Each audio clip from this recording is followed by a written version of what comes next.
Assalamu alaikum wa rahmatullahi wa barakatuhu. Jummah Mubarak. Welcome to today's Friday Reflections on this Friday, the 26th of November 2021. I hope you are well wherever you are tuning into this from and having a good day and looking forward to the weekend. Alhamdulillah, I am much better today, feeling a whole lot better, and the sore throat has gone pretty much. I'm coughing occasionally, but not like I was the other day. So alhamdulillah, I'm feeling much better. Alhamdulillah, it is Allah subhanahu wa ta'ala that gives us all health and well-being, and we should always appreciate the blessings that Allah grants us, and not take them for granted.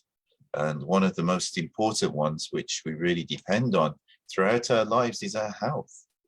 With our health, we can do anything, and without our health, we are really screwed. So, alhamdulillah, and shukri Allah, subhanallah. Today, I would like to read from this lovely book I've got by Mawlana Shaykh Nazim Adil al-Haqqani. Well, actually, they are Sohbets, they're spiritual talks that he gave. And these have been written down by people. So I'm going to read from this beautiful book, which is called Pure Hearts. It was published in 1998 from talks in 1997 and 1998. And I'm going to read from page 15 of the book.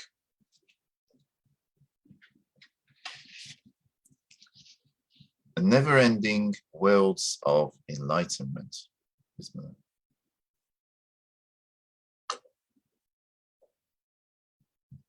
Bismillahirrahmanirrahim.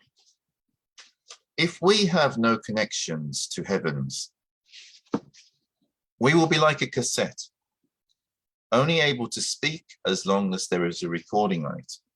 Bear in mind, this is from 1997. So a cassette was a recording device that had only a limited amount of space. Obviously, forgive me for stating the obvious to older people, but some of the youngsters, they might not know what a cassette is. And it was a tape.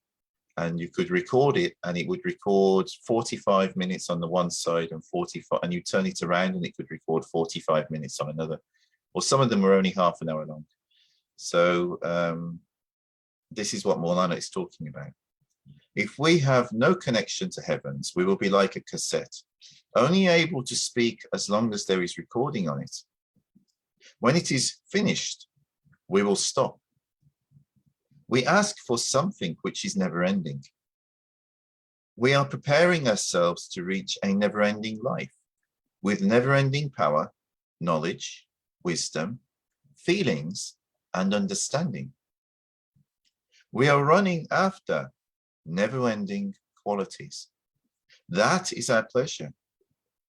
In this world, we are imprisoned. All of mankind is. We listen in limits. We hear in limits. We smell in limits. We taste in limits. We move in limits. And you understand in limits. And your knowledge is in limits. Everything you have been granted is in limits. So if someone is in limits, they are imprisoned. A lot of people don't think about this, you know. We're told we are free. And in a sense, we have a freedom.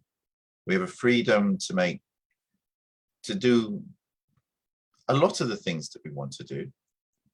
But as Mawlana says, within limits, there's restrictions on what we're able to do. You can't do anything that you want to do.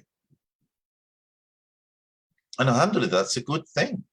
Because, I mean, some of the things, if we could do anything that we wanted to do, that might not be a good thing. So there are limits in this life. And if you don't realize that, then you need to think about it, because it's like Even it's like I drink this, I've got a drink here, a cup of coffee. I don't normally drink coffee at this time, but I thought I would because I'm doing this. And Bismillah. I can taste the coffee. It's a drink. But how much am I not tasting? How much is in that drink that I can't taste? I can only taste what I'm familiar with and what my taste buds allow me to taste. I can taste how salty it is, or how sweet it is, how bitter it is, how sour it is, or how sweet. But maybe there are other tastes that I don't know about, that I've never been able to experience. We know from, if I look at it, it looks brown. Brown liquid. Although I know it's 90+% water, no, probably not 90, 98% water or more. Water's see-through, but this isn't see-through. I see brown. Brown is to do with the light that is reflecting off the molecules that make it up. And my eyes perceive that as brown. But actually, there's probably a lot more going on there. If we looked at it through lenses and cameras that could film infrared, then they would show it glowing. This is actually glowing. It doesn't look like it's glowing to me because I can't see infrared, but it's warm. So while it is warm, if I looked at it through an infrared camera, it would be glowing bright white because it's warm. I can't see that. I've no idea what it would look like, the ultraviolet, but there's bound to be something. It would look different. And if we could see all of these things together, as well as visible light in one image, it would look very different to what I can see now. So what I can see is only a very small amount of what's actually going on. What I can taste is only a very small amount of what's going on. And our science proves this to us now. We know this through modern instruments that can detect things that we're not able to detect. I mean, I can detect the infrared if I touch it because it's heat. But a lot of insects and also reptiles can see infrared like we see light. They actually can see it. I can't do that. It's possible this is making sounds, but I can't detect those sounds because they're outside of my hearing, unless I splash it about or something.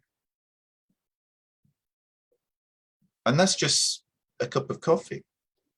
Imagine all the things which are going on around us, which we can't detect because we don't have the abilities to in this body.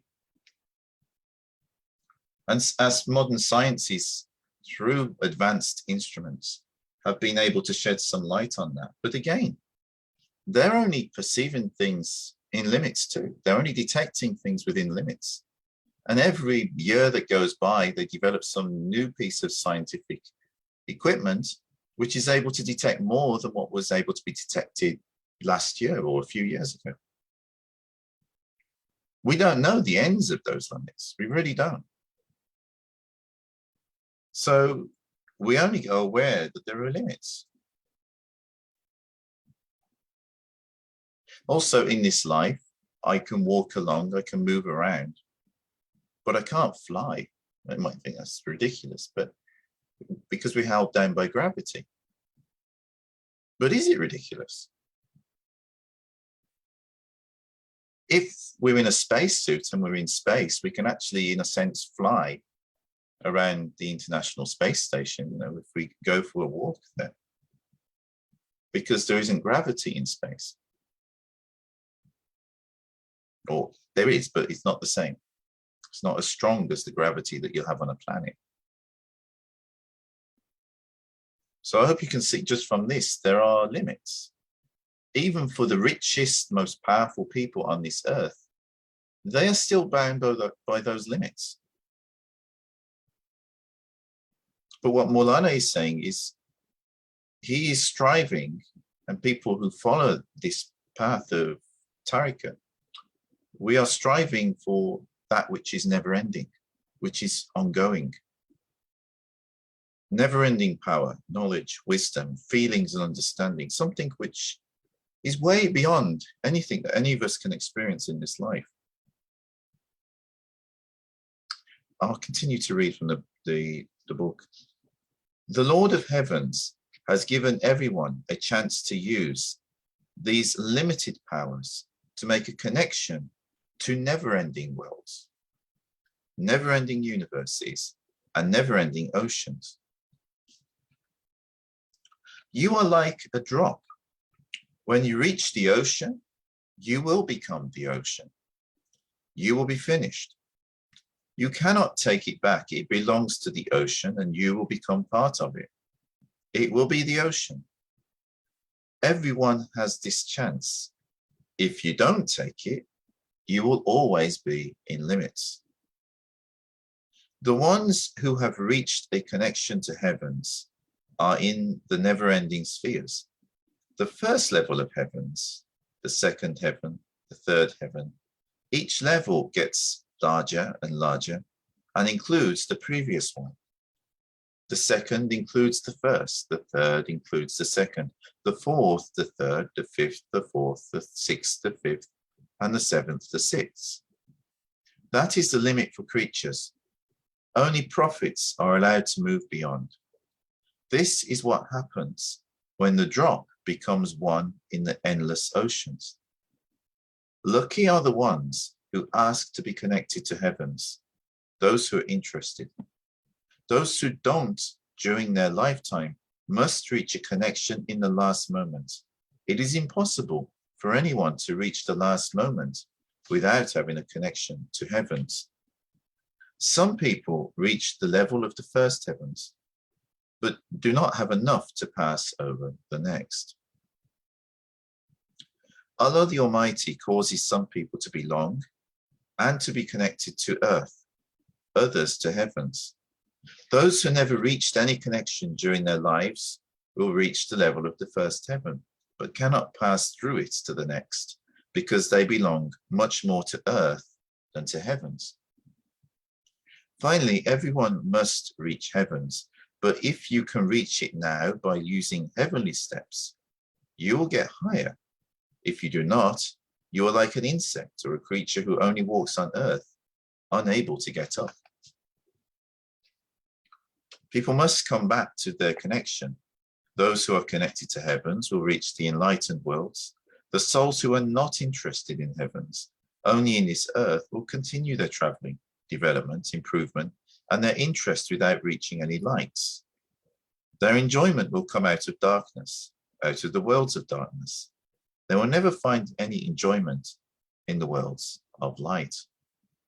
See, Allah has given us freedom to a degree and the freedom to choose.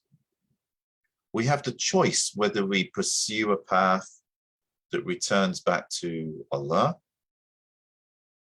consciously, because we all have to return back to Allah one way or another, but whether we return back to Allah consciously, aware of what we're doing, and it's our choice that we are doing that because we love God and we want to return to God.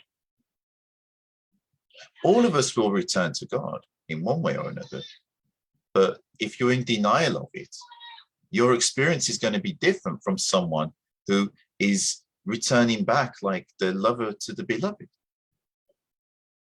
Obviously, there is a huge difference. I mean, if you see, even amongst humans, if you see two humans who love each other and they were separated for some reason, one moved from one country to another country, and they were separated by thousands of miles. And then they were returned together and they could join together again. And you see the look in their eyes, you see how they embrace each other, how they are all over each other because they are besotted with one another. On the other hand, you see two other people who may have been acquaintances and they separated for a while and then they rejoin. Oh, hello, how are you? It's good to see you. Would you like a cup of tea? It's completely different. Obviously, they'd probably still be happy to see each other when they see each other again. But if they never saw each other again, they probably wouldn't be too bothered either. because they're only acquaintances. And conversely, if it was two people who really couldn't stand each other and then they were reunited, then either they will hate the reunion, or maybe because they've both grown a bit, they will be interested to reconnect, but it won't be, they won't be passionate about it. It'd be completely different. So in this interaction between human beings, you imagine how it is with your soul, with Allah. How if you return back to Allah with a passion to return back to Allah, you're eagerly awaiting to return back to Allah, you love Allah, and you still perceive Allah everywhere in this life through Allah's creation. Becoming more and more aware that everything you are seeing, everything you're interacting with is from Allah, and is actually a reflection of Allah, of some attribute of Allah, and of Allah's love for you, and of Allah's teaching you, inspiring you. If you perceive like this, how will you be on the day when you return back to Allah? You will be absolutely, it's such bliss, because you are no longer going to be interacting with Allah through veils, through things that are a medium in this life. You will be directly interacting with Allah, or interacting with Allah in a higher vibration in the heavenly realms. Still maybe some kind of a medium, but not like the dense medium of this earth. You'll be aware that you're interacting with your Lord in a much more conscious way, much more obvious way. So something like this is what Mawlana is explaining with these different spheres, and what people open themselves up to. I mean, even in this life, I was going to something which was about personal development, and they're talking about moving beyond your comfort zone. In order to make progress in life, you have to move beyond your comfort zone. So you try things you've never tried before. You meet people you've never met before. You interact with circles of people you'd never even thought of doing so before. Or try different topics or subjects, or other activities you've never tried before. This is, at first, it's uncomfortable, even if it's a good thing. But then when you get used to it, that becomes part of your comfort zone. And people who do this, their comfort zone expands, and they feel comfortable in all sorts of different situations, doing all sorts of different activities. And they're enjoying their lives more, they're more successful, they get more opportunities because they've expanded their comfort zone. But we all have to do this in stages. No one goes from a small comfort zone to a large comfort zone, from only feeling comfortable interacting with a small number of things to feeling comfortable with interacting with a large number of things or with everything. No one just jumps that.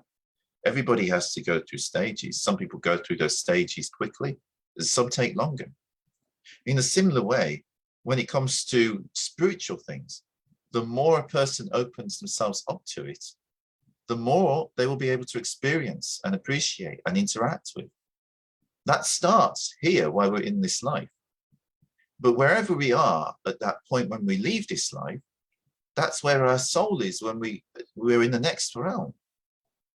So it depends what in the next realm of existence we will be able to interact with, what we will feel comfortable interacting with.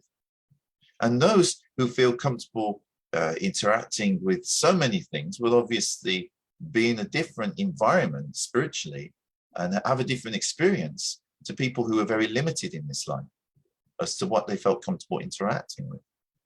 And this is also a wisdom from Allah, because if Allah put those people who were not comfortable interacting with so much in one of the higher heavens, they would be overwhelmed. It would be too much for them because they're not comfortable with it. And equally, I mean, if you put someone who was prepared for those higher realms, and you just put them and they were limited in the lower heavens, they wouldn't feel comfortable with that either. So everybody will get what they pursue and aim for and work towards.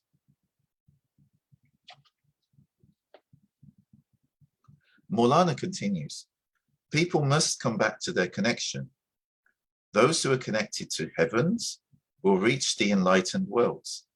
The souls who are not interested in heavens, only in this earth, will continue their traveling, development, improvement, and interest without reaching any lights.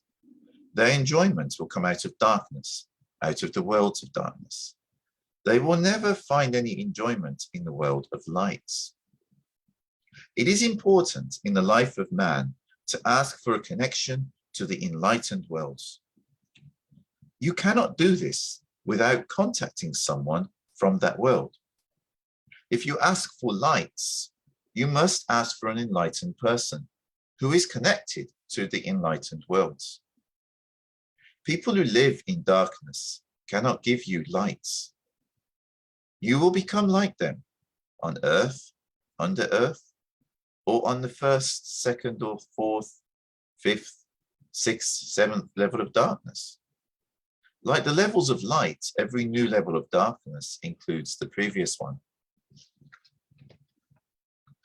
It is important in our life to find a person who belongs to heavens, to be with him and to follow him.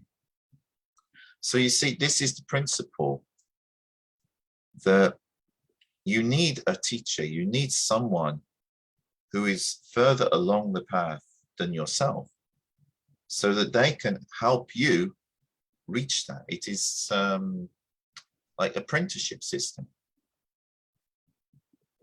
And, you know, if you think about it, this makes sense. I mean, this is not to say that it's not possible through your own, you know, research and your own private work to be able to do that without having a teacher. But obviously, it's easier if you have a teacher. And this is true of any subject. You could maybe teach yourself to read if you had some books to hand and you had something that enabled you to learn the sounds of the characters, and you had some dictionaries, and eventually you would find a way you could probably learn to decipher it and to read. A bit like us deciphering ancient Egyptian now. It's possible, but it's extremely difficult. But if you have a teacher who can teach you ancient Egyptian, you would be able to learn very quickly.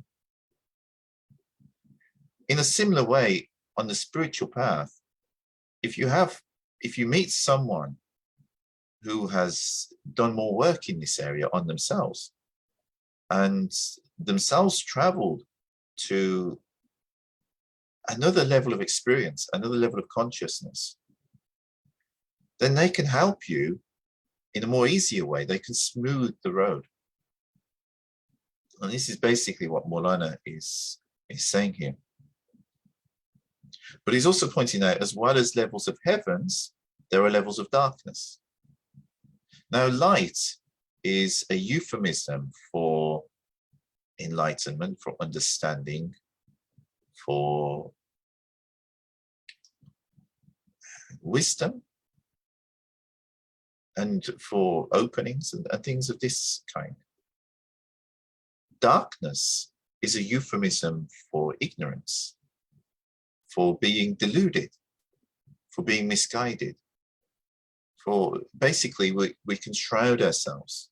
All of us can do this. We can shroud ourselves in different levels of delusion. Or we can open those shrouds and experience new levels or new degrees of understanding of reality. Whichever route we travel, we will obviously go further down that road. So in this life, some people travel the road of knowledge, wisdom, of goodness, of enlightenment, and they become better human beings. They become more enlightened. They become more good in their day-to-day activities, the way they treat people. They become kinder, they become sweeter, they become lighter as human beings. Other people, they pursue darkness, they pursue evil, they pursue corruption. The more you do that, you'll become more expert in it. And you will travel further and further down that road until eventually you're trapped behind so many shrouds, you'll be stuck there. Even if you change your mind, it's very difficult to pull yourself back out of that. It's not impossible, but it becomes very difficult, increasingly difficult, because you're traveling the wrong way.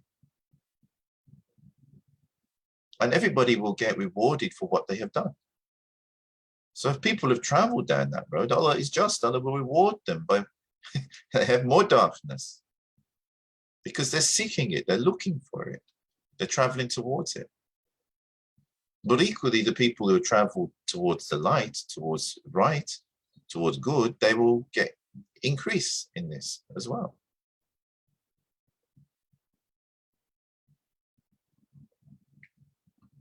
Mawlana continues, this is a summary of all heavenly teachings.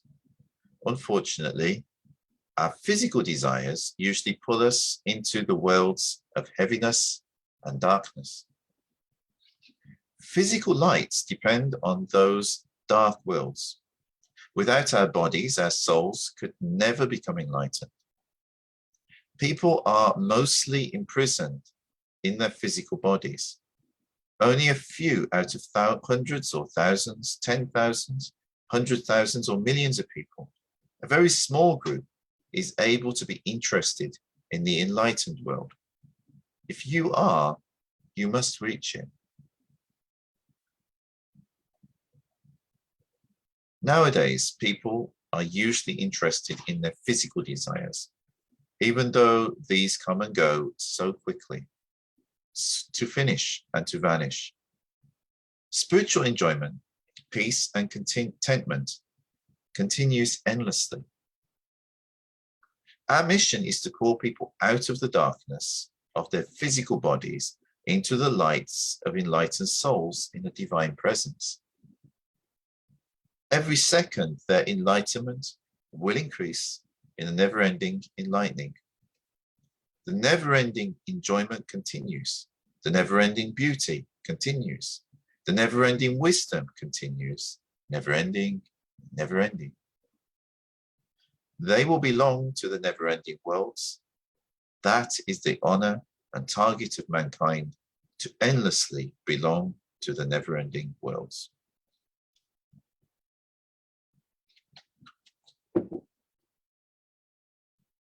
I hope you found that interesting and beneficial.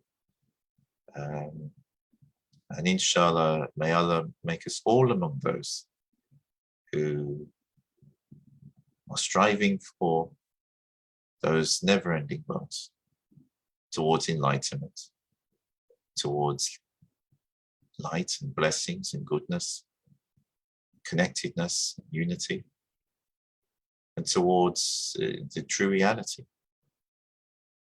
And I pray, inshallah, we all meet there.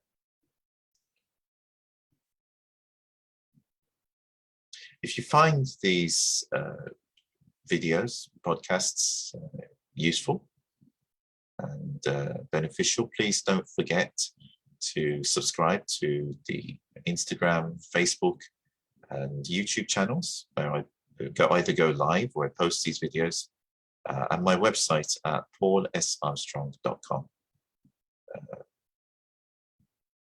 I wish you all the very best. If you're in the UK, have a very good and blessed evening. And if you are elsewhere in the world, then have a good and blessed day wherever you are.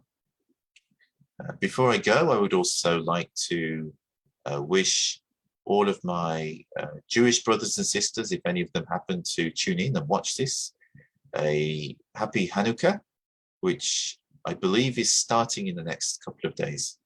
So have a very happy and blessed Hanukkah. For Muslims and other people tuning in, Hanukkah is the Jewish festival of lights. So we, of course, and I hope and pray that we all wish them to have more lights and more blessings, as we should wish everyone in our human family to be blessed, to be receiving of Allah's lights and blessings. So have a wonderful weekend, wherever you are. And until Monday, when I will go live again for my weekly zikr. Assalamu alaikum wa rahmatullahi wa barakatuh.